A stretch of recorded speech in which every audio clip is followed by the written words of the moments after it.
Awakening in the Abyss, created by Arthur Rumrill. Back in high school, I had this dream that never left me. I was a fish. I swam all day and ate bugs and other stuff. My whole life was just one long swim through cool, murky water, darting between swaying reeds, snapping at insects that dimpled the surface, gliding over the soft mud bottom where tiny creatures wriggled in the silt. The pond was my entire universe, bounded, familiar, safe. It was the dark time, when the predator ones usually came out. But this night they were not there. The water felt unusually still, almost expectant. In that silence, something shifted inside me. I was becoming aware of myself, not just observing my world, but thinking about what I was. What am I? The question rose like a bubble, a sleek silver body, gills pulsing, fins cutting the current.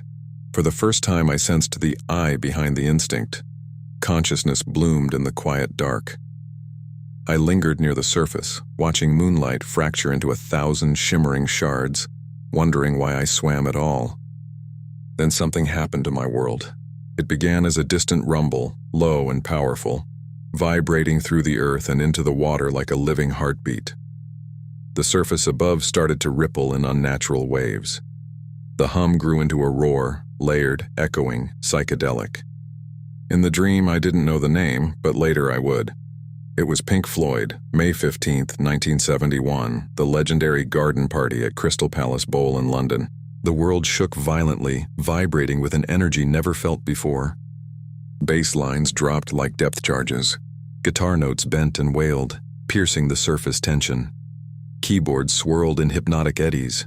The music, echoes, set the controls for the heart of the sun. Atom Heart Mother. Wasn't just sound anymore. It was physical force. Pressure waves slammed through the pond, rattling my bones, churning the bottom into blinding clouds of silt.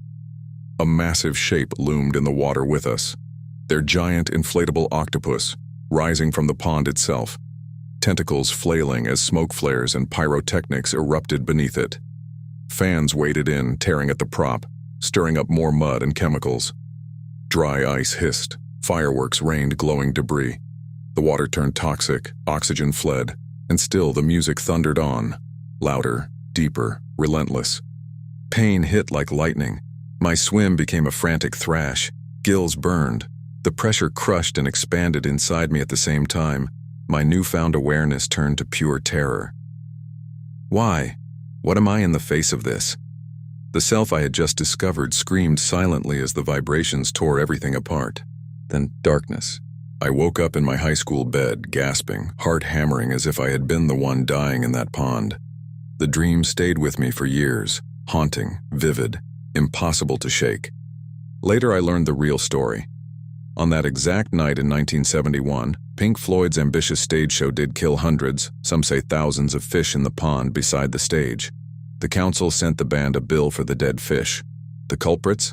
The earth-shaking quad sound system, the octopus prop with its underwater flares, the crowd chaos, the chemicals, everything combined into a perfect aquatic apocalypse. It wasn't just legend. It was real.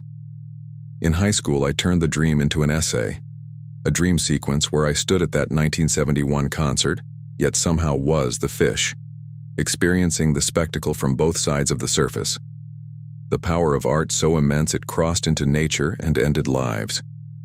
The essay is long gone, lost to moves and time and too many boxes. But the dream isn't. So next time you crank up echoes or lose yourself in the dark side of the moon, spare a thought for the silent swimmers whose world shook to the same rhythms. We all swim in ponds of our own making. Sometimes the sky sings, and sometimes the song ends the swim.